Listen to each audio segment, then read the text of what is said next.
ससुर का घर। रोहन और सीमा की नई नई शादी हुई थी। घर में ससुर यानी कि रोहन के पिता सुधीर जी और वे दोनों बस 3 ही लोग थे।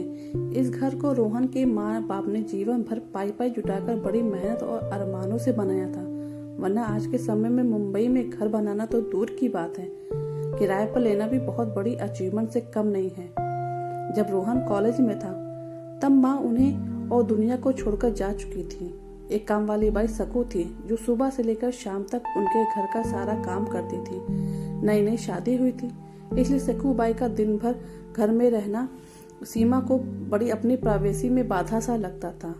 इसलिए अब सकू बाई सुबह खाना बनाना, कपड़े और पोछा करने के बाद चली जाती और वापस शाम को आकर खाना बनाती।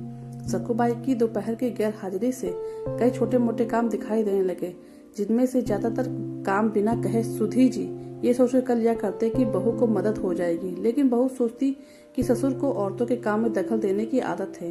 एक दिन मौका देखकर सीमा ने रोहन से कहा, क्यों न हम बाबूजी को वृद्धाश्रम में भेज दें। सिर्फ एक बार पैसा भरना पड़ेगा और उन्हें भी अपने उम्र के लोगों के साथ मिल जाएगा। हमें भी अपनी प्राइवेसी के बारे में ज्यादा सोचना नहीं पड़ेगा। और रोहन ने सीमा की बातों पर ज्यादा ध्यान नहीं दिया। कुछ दिन नहीं बीते थे कि बाबूजी अपने दोस्तों के साथ एक हफ्ते के लिए टूर पर गए और इत्तेफाक से इसी दौरान सकू बाई भी छुट्टी पर थी। फिर क्या, सीमा को जैसा चाहिए था वैसा समय मिलने लगा। अब रोहन रेस्टोरेंट में खाना खा लेता और सीमा का काम ऑमलेट, ब्रेड या मैगी से चल जाता। खाना बनाने की टेंशन नहीं, लेकिन घर में निकलने वाले सारे काम तो अभी भी करने ही थे। ससुर जी की गैर हाजिरी में सीमा को एहसास हुआ कि वह बिना कहे ही जो काम कर लिया करते थे उनसे कितना फर्क पड़ता था। छोटे मोटे लगने वाले काम भी काफी समय और एनर्जी लेने वाले थे। कुछ दिन बीतने के बाद एक दिन रोहन सीमा को कहता है, चलो आज हम कहीं बाहर घूमने आते हैं। सीमा बड़ी खुशी खुशी सज धज कर बाहर घूमने के लिए तैयार हो जाती है। रोहन सीमा को अपने घर से 4 किलोमीटर दूर एक चौल में ले जाता है। एक आदमी रोहन के हाथों में एक चाबी देता है। रोहन उस चाबी को लेकर चौल का एक कमरे का दरवाजा खोलता है। कमरा खुलते ही 2 रूम वाले उस छोटे से अंधेरे से भरे घर के अंदर रोहन सीमा को लेकर जाता है और कहता है, कैसा लगा तुम्हें तुम्हारा नया घर। रोहन कहता है, हम अगले ही महीने इसी मकान को भाड़े में लेकर रहेंगे, अलग और अपनी प्राइवेसी का मजा लेंगे। अभी मेरी आमदनी के हिसाब से हम इसी को अफोर्ड कर सकते हैं। रोहन का यह व्यवहार सीमा को समझ में नहीं आया। वह चौंकते हुए कहती है, हमारे पास अपना इतना प्यारा सा घर तो है, फिर क्यों हम इस भाड़े में रहेंगे। रोहन उसे टोकते हुए कहता है, सोच समझ कर बोलो, वह अगर हमारा नहीं है, माँ बाबू जी का है। तुम्हारे पास 1 महीना है सोचने के लिए तुम्हें आगे क्या करना है। दोनों वहाँ से वापस अपने घर लौट आते हैं। पूरे रास्ते सीमा के दिमाग में तरह तरह के विचार चल रहे थे। घर पहुँचते ही उसने रोहन से कहा, मना कि हाँ, घर भी माँ बाबू जी का है, लेकिन क्या हमारे इस घर पे कोई हक नहीं है।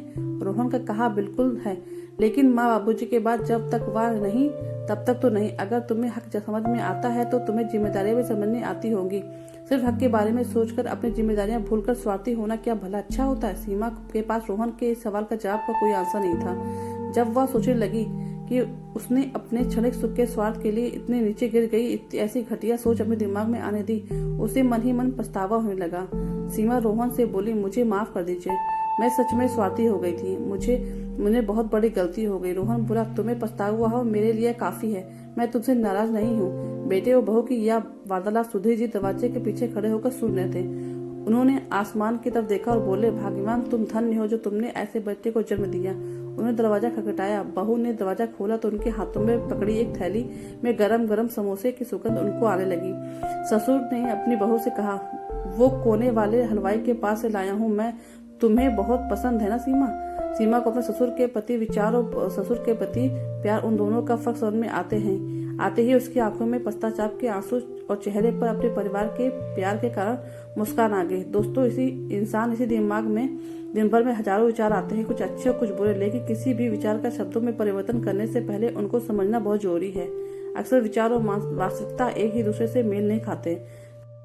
हमारे बुजुर्ग जो हमें बोझ लगते हैं, जिनसे हम बात बात पर चिढ़ जाते हैं, और ऐसा इसलिए होता है क्योंकि हम स्वार्थी होकर सोचते हैं कि हम उनके योगदान को समझ नहीं पाते। वह हमारे जीवन में बहुत अहम किरदार निभाते हैं।